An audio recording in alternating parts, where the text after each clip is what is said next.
രാജ്യത്തെ ആഭ്യന്തര വളർച്ചാ നിരക്ക് ഉയർന്നു. 2025-26 സാമ്പത്തിക വർഷത്തിൽ ആദ്യ പാദത്തിൽ GDP വളർച്ചാ നിരക്ക് 7.8%. അജീഷ് ജയകുമാർ ഡൽഹിയിൽ നിന്ന് വിവരങ്ങൾ നൽകാറുണ്ട്. അജീഷ്, ഇത് ഇപ്പോൾ ഈ അമേരിക്കയുടെ ഇരട്ടിത്തീരുവ അടക്കമുള്ള വലിയ വെല്ലുവിളികൾ ഇന്ത്യയുടെ സമ്പദ്ഘടന അല്ലെങ്കിൽ നമ്മുടെ ഒരു സാമ്പത്തിക ഘട്ടത്തിൽ നമ്മൾ നേരിട്ടുകൊണ്ടിരിക്കുന്ന സമയമാണ്. അപ്പോൾ ഈ ആഭ്യന്തര വളർച്ചാ നിരക്ക് അത് മുകളിലേക്കാണ് എന്നത് എത്രത്തോളം ആശാവഹമാണ്? എന്താണ് വിവരങ്ങൾ?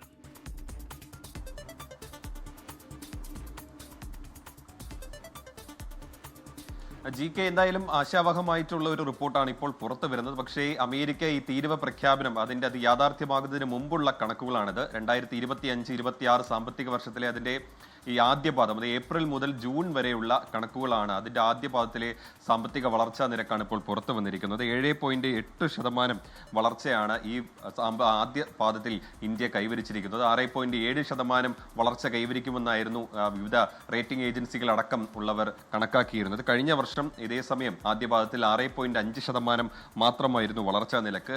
ഈ സേവന മേഖലയിൽ ഇന്ത്യ നേടിയ വളർച്ചയാണ് ഈ ആദ്യ പാദത്തിൽ നേട്ടമായത്. മാത്രമല്ല ഈ കൃഷി അനുബന്ധ മേഖലകളിലും വലിയ രീതിയിലുള്ള വളർച്ച കൈവരിക്കാനായി. 3.7% വളർച്ചയാണ് ഈ മേഖലയിൽ കൈവരിക്കാനായത്.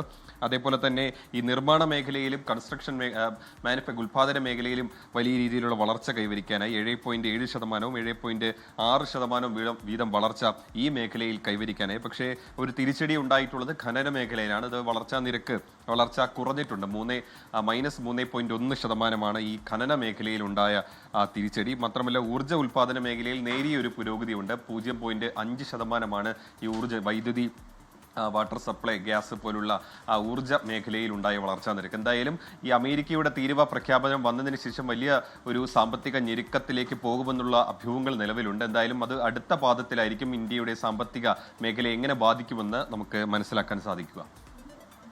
അജീഷ്, ഇതിനിടയിൽ രാജ്യത്തെ ആഭ്യന്തര വളർച്ചാ നിരക്ക് ഉയർന്നു എന്ന ആശാവഹമായ വാർത്ത അത് 2025-26 സാമ്പത്തിക വർഷത്തെ ആദ്യ പാദത്തെ അനുഭവമാണ്. പക്ഷേ രൂപയുടെ മൂല്യം കുത്തനെ ഇടിയുന്നു എന്ന ഒരു വിവരം കൂടി നമുക്ക് വരുന്നുണ്ട്. അത് അമേരിക്കയുടെ ഇരട്ടിത്തീരുവയുടെ ആദ്യത്തെ ഒരു പ്രത്യാഘാതം എന്ന നിലയിൽ, അതിൻ്റെ ഒരു ആഘാതം എന്ന നിലയിൽ നമുക്ക് വേണമെങ്കിൽ അതിനെ വിശേഷിപ്പിക്കാം. ചരിത്രത്തിൽ തന്നെ ഏറ്റവും വലിയ താഴ്ചയിലേക്ക് ഈ രൂപ പോകുന്ന ഒരു ഘട്ടം കൂടി എത്തിയിട്ടുണ്ട്. അതിൻ്റെ വിശദാംശങ്ങൾ നമുക്ക് വഴിയെ പരിശോധിക്കാം. അങ്ങനെ ഒരു വിവരം കൂടി വരുന്നുണ്ട്. അതിനിടയിൽ ഈ 2025-26 സാമ്പത്തിക വർഷത്തിലെ ആദ്യ പാദത്തിൽ നമ്മുടെ GDP ആഭ്യന്തര വളർച്ചാ നിരക്ക് ഉയരുന്നു. ഒരു മുകളിലേക്കുള്ള അതിൻ്റെ വളർച്ചയുടെ സൂചനകൾ കാണിക്കുന്നു. അത് ആശാവഹമാണ് എന്ന് പറയാം. പക്ഷേ അജീഷ് നേരത്തെ സൂചിപ്പിച്ചതുപോലെ തന്നെ അമേരിക്കയുടെ ഇരട്ടത്തീരുവ പ്രഹരം നമുക്ക് മേൽ വീഴുന്നതിന് മുൻപുള്ള കണക്കുകളാണ് ഈ വന്നിരിക്കുന്നത്. സ്വാഭാവികമായും ഇനി വരുന്ന കണക്കുകൾ അത്രയധികം നല്ലതാകണം എന്നില്ല. ഏതായാലും അജീഷ് ജയകുമാർ അതിന്റെ വിശദാംശങ്ങൾ നൽകിയിട്ടുണ്ട്. രൂപയുടെ മൂല്യം കുത്തനെ താഴുന്നു എന്ന ഒരു വിവരം കൂടി ഈ ഘട്ടത്തിൽ വരുന്നുണ്ട്. ലോകത്തെവിടെയായാലും ഏത് സമയത്തും 24 വാർത്തകളും ഓഗ്മെന്റഡ് റിയാലിറ്റി പാക്കേജുകളും എക്സ്പ്ലെയിനറുകളും വിശദമായി കാണാൻ ഞങ്ങളുടെ YouTube ചാനൽ നിങ്ങൾക്ക് സബ്സ്ക്രൈബ് ചെയ്യാം.